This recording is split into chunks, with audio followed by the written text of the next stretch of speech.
Kalian tuntut, Komisi Perlindungan Perempuan menuntut, kenapa hantu itu cuma perempuan? Tolong hantu laki-laki juga diperbanyak. Hantu laki-laki bisa kita hitung berapa? Genderuwo, begu ganjang, Dracula. Dracula pun dulunya, sekarang karena susah nyari kerja di Indonesia cabut dia, balik ke Amerika. Zombie pun ada juga perempuan. Jadi kenapa ke cerita hantu pula kita? Ada pula yang ingat tuyul. Tuyul ada laki-laki, ada perempuan. Tapi tuyul tak ketahuan jenis kelaminnya karena rambut belum tumbuh dan pakai pempes. Jangan sampai kalian pulang acara ini ditanya orang, ikut kalian acara sama Ustaz Somad? Iya. Apalah kesimpulannya? Entah hantu-hantu aja cerita deh.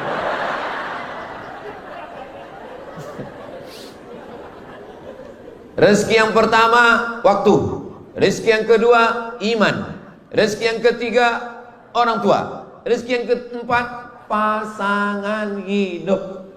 Aku Pak Ustadz nggak nyaman kali aku dengan biniku ini. Kenapa? Setiap aku pulang ditanyanya, abang tinggal di hotel mana, hotel syariah apa konvensional? Baju koko yang ku masukkan ke koper kemarin udah dipakai sholat atau tidak? Kain panjang yang kemarin sudah dipakai sembahyang atau tidak? Itu kolor diganti sehari berapa kali? Duit SPPD, uang tunjangan, uang sipak, uang sundul, gaji dipakai kemana? Kunci motor mana? Pulang sama siapa? Jalan jam berapa? Itu bukan istri, itu security syariah.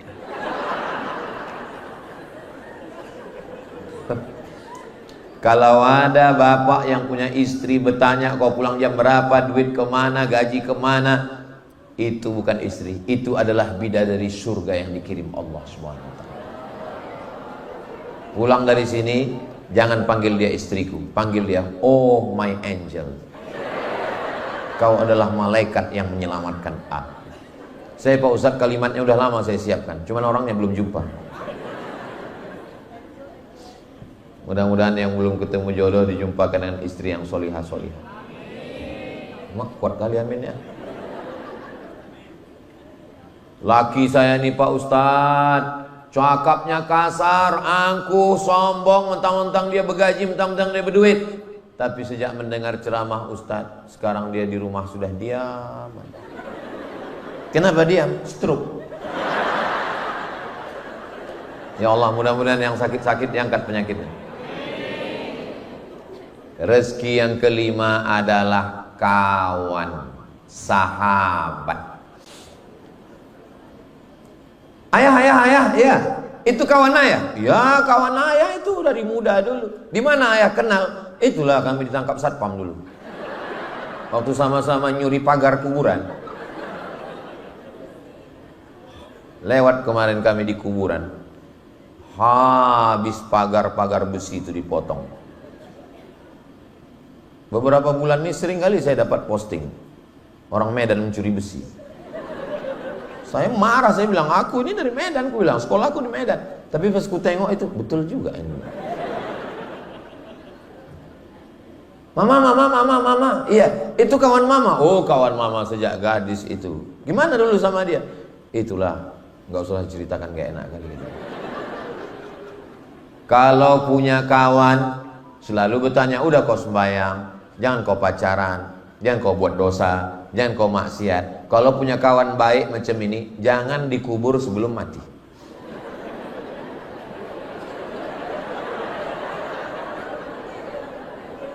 Saya alhamdulillah dalam perjalanan hidup saya ini, saya punya kawan-kawan the best yang luar biasa. Dulu waktu saya sekolah di Muallimin Medan, saya dulu kuliah sekolah tahun 1990, masuk Muallimin Al-Wasliyah Unipa, Jalan Sisingamangaraja. Ada satu kawan saya itu tidak mau mencontek, menengok ke kanan ke kiri. Dia kalau ujian fokus saja menengok meja. Rupanya jawaban itu sudah ditulisnya di meja semua. Ada. Tapi ada kawan yang tidak mau mencontek, tidak mau cabut, tidak mau bolos, tidak nakal.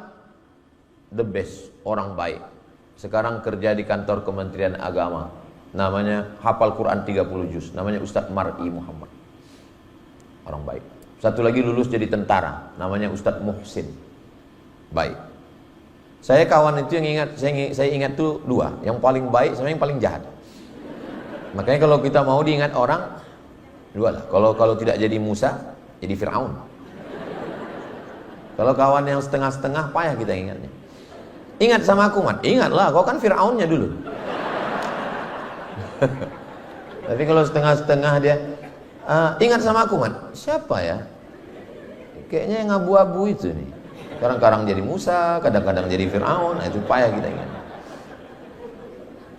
Kawan, masa-masa saya susah, masa-masa saya sulit, masa-masa genting, ada kawan-kawan. Itu saya ingat. Mat, kita kan mau pergi naik kapal laut 3 hari 3 malam dari terusan Suez, Mesir menuju Jeddah. Ya, ada kau punya duit? Duitku sudah habis beli visa $300, beli tiket $100 PP ke Kairo, dari Kairo ke Saudi. Nanti kalau kau tak ada duit, ini $50. Bang, simpanlah duit abang itu dulu. Nanti kalau aku udah susah kali tak makan 3 hari 3 malam baru ku pakai. Aku takut berutang. Ada kawan tuh sampai sekarang. Namanya tak boleh sebut, menjaga kode etik jurnalistik. Jadi besti-besti kita itu luar biasa. Ada kawan-kawan. Orang menang punya banyak kawan. Orang susah punya sahabat sejati. Maka jangan pernah takut susah. Disitulah kita mau menengok mana ujian kawan. Kawan ketawa banyak, tapi kawan bersusah sedikit. Ustadz Somad kan banyak kawan Ustadz. Itu di Instagram itu kami tengok 9 juta. Maksudnya yang belum follow-follow. Itu kawan-kawan di medsos itu nggak bisa kali kita yakini. Itu 9 juta itu setengahnya buzzer itu.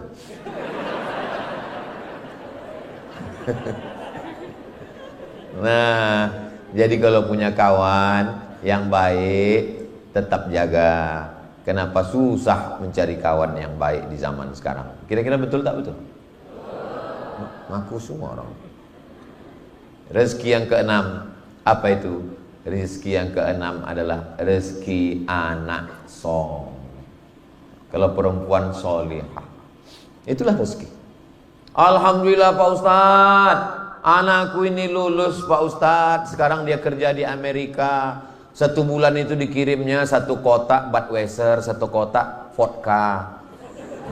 Kami asal malam tahun baru mabuk lah kami Pak Ustadz. Muntah-muntah lah kami situ. Itu bukan rezeki itu.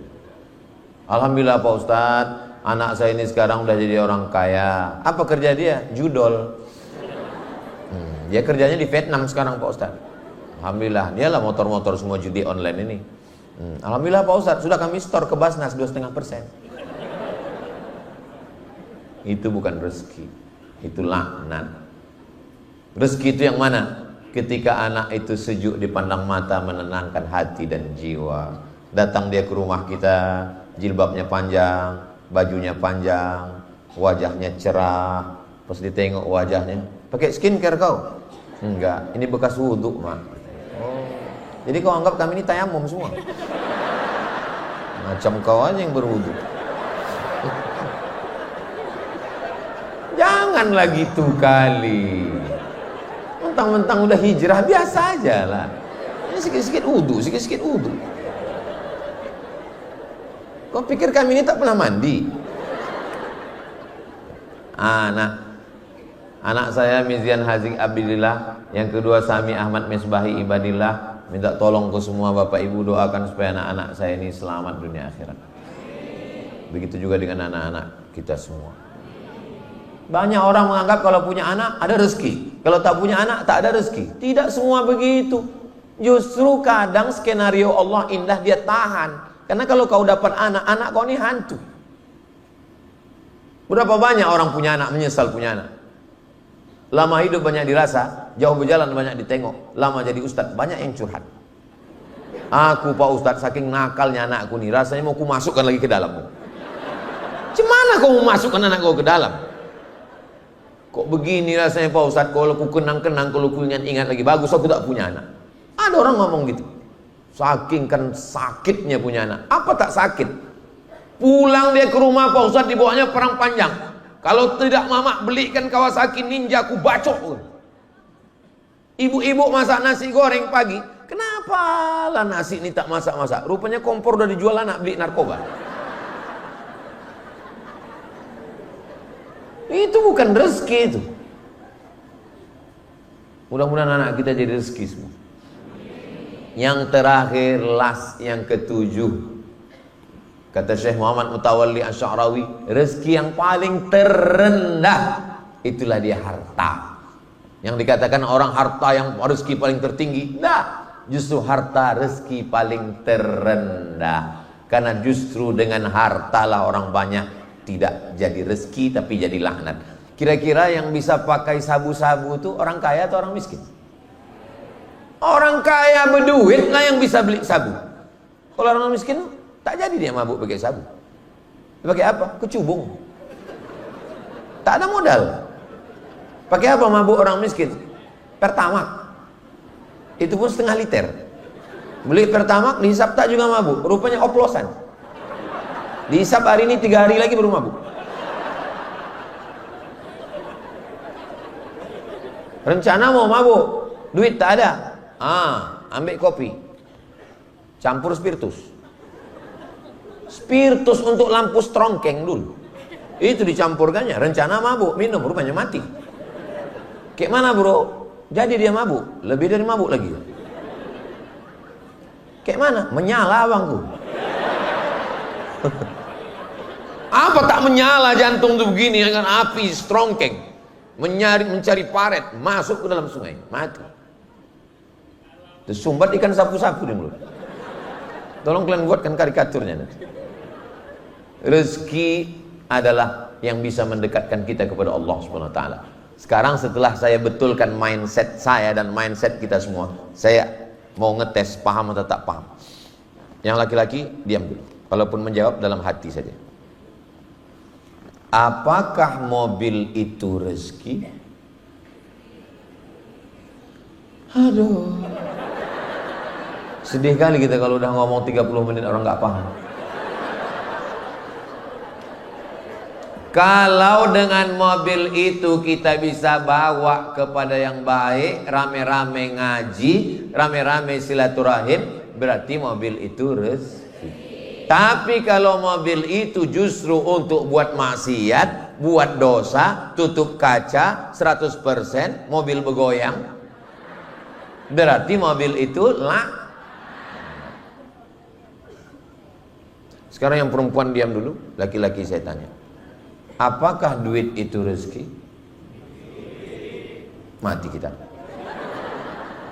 Kalau dengan duit itu kita bisa bangun masjid, dengan duit kita bisa menyantuni anak yatim, dengan duit kita bisa membangun panti jompo, dengan duit kita bisa menyekolahkan fakir miskin du'afa, berarti duit itu adalah rezeki. Tapi kalau dengan duit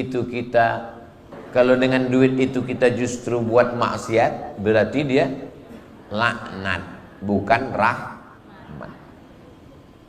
Kira-kira yang saya sampaikan ini bisa dipahami? Mudah-mudahan terpahamkan kita semua bahwa kita minta sama Allah, bukan ngotot maksa Allah. Ini sekarang banyak orang, dia punya proposal, dipaksanya Allah untuk ikut dia. Ya Allah, nikah adalah rezeki, jodoh adalah rezeki, maka ini rezeki bagiku. Kalau memang dia belum ada jodoh, jadikan aku jodohnya. Kalau jodohnya sudah ada, matikan jodohnya. Apa ini? Hubungan kita dengan Allah itu bukan antara bawahan dengan atasan. Hubungan kita dengan Allah bukan antara karyawan dengan direktur perusahaan. Hubungan kita dengan Allah itu minta. Ya Allah, kalau memang dia ini rezeki bagiku, bisa menolong imanku, maka pertemukanlah kami. Tapi kalau tidak, jumpakan juga lah ya Allah. Aku yakin rencanamu jauh lebih indah. Aku yakin rencanamu jauh lebih indah. Gak bisa saya menerima takdir ini, terlalu menyakitkan Pak Ustadz. Saya yang menemani dia SNMPTN, saya mengajak dia dulu KKN, saya mengantar dia ke kampus. Tapi pas giliran walimahnya Pak Ustadz dengan orang lain Pak Ustadz. Kuatkan imanmu, yakinkan bahwa Allah punya rencana yang lebih indah. Datang ke hotel kalau kebetulan diundang, kalau tidak jangan. Naik ke atas, ucapkan barakallah lakuma wa baraka alaikuma wa jama'a bainakuma fi khair. Tunjukkan kau hebat. Kalau mau nangis nanti selesai dari sini pergi kau ke Belawan. Udah agak-agak dekat-dekat laut itu nangislah kau sudah. Jangan kau nangis depan orang. Apalagi kau buat video kau upload pula. Di komen orang lah, mampuslah kau baru ya.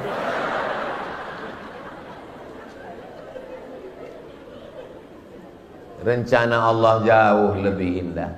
Saya punya rencana, Allah punya rencana. Yang lebih indah rencana saya atau rencana Allah?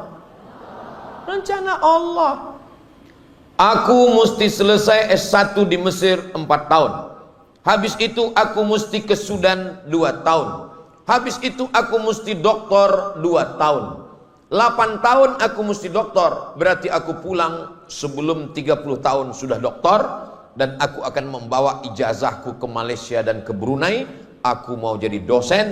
Aku pulang ke rumah, ku senangkan emak ayahku. Itu cita saya. Itu rencana saya. Rupanya rencana saya hancur berkeping, bak kayu, kaca jatuh ke batu. Selesai S1 pulang, nyari-nyari peluang dulu, baru pula berangkat, hilang umur 1 tahun. Selesai S2 pulang, ikut tes CPNS di Jakarta, ikut tes seleksi berkas, lulus. Bahasa Arab lulus, bahasa Inggris lulus, potensi akademik lulus, tinggal 2 orang wawancara. Pas giliran 2 orang itu, saya 1 anak UIN, alumni. Itulah satu-satunya harapan. Aku mau jadi dosen supaya bisa kusenangkan emakku. Pas di Kampung Melayu, sedang saya naik metro mini, datang WA dari kawan, "Mat, kau tak lulus." Lembut rasanya aspal Kampung Melayu itu saya bilang. Tahun 2007, awak sudah umur 30 tahun, orang tua menunggu di depan, calon mertua di belakang. Hancur mimpi-mimpi saya itu. Tuhan itu antara-antara muncul, kadang-kadang hilang signal itu. Berat memang. Apa kata almarhumah mak nih? Baliklah kau ke Pekanbaru. Tak usah kau lagi di Jakarta, apa lagi yang kau harapkan? Tes PNS pun kau tak lulus. Iya lama. Bulan Ramadan, bulan Agustus pulang saya ke Pekanbaru. Agustus, September, keluar informasi di Riau Pos. Tes PNS UIN Suska. Ikut aku mak, ikut. Mana tahu rezeki kau. Ikut tes, lulus, jadi dosen, mengajar PNS. Ceramah, masuk hutan, keluar hutan, diupload, diusir orang, viral. LC dapat, MA dapat, doktor dapat, profesor dapat, di Brunei guru besar, di Malaysia pun dapat, keliling pun dapat. Baru saya yang sekarang baru saya bisa berkata, rupanya rencana Allah jauh lebih indah. Tapi bisa ngomong gitu kan sekarang. Coba waktu di Kampung Melayu dulu. Waktu pas dapat itu, bisa saya mengatakan, rencana Allah jauh lebih indah. Kadang lama saya merenung, kenapa nasib itu macam kapal di tengah ombak, angin puting beliung, karangnya tajam, jatuh, pecah, berkeping. Sengaja dibuat Allah nasib saya seperti itu, supaya kalau ada orang yang curhat ke saya, mudah saya menjawab. Sengaja dibuat Allah hidup saya itu berkeping-keping, berkecai. Supaya apa? Supaya kalau ada orang yang curhat, aku susah kali Pak Ustadz. Alah susah kau tuh upil-upil ku aja. Gak ada apa-apanya dibanding. Dulu waktu saya kecil, saya buka juz amma terjemah itu. Mak. Ada namaku di sini mak. Allahus Somad. Ini mak. Apa artinya kata mak saya? Allahus Somad, Allah tempat bergantung. Apa maksudnya mak? Iya, orang bergantung sama kau nanti gitu mak. Betul lah memang. Setiap Rabu subuh saya ngaji Riyadhus Shalihin. Asal habis itu banyak kali orang bergantung-gantung. Ada yang cerita lakinya gila, ada yang cerita bininya hantu, ada yang macam-macam bergantung. Betul cakap emak saya dulu. Nanti orang bergantung sama kau. Allahus Somad, Abdus Somad. Kok tahu begitu minta nama Abdurrahim aja saya dulu. Kalau ku tengok jamku udah 40 menit bang. Jangan kemana-mana, kita lanjutkan setelah yang satu ini.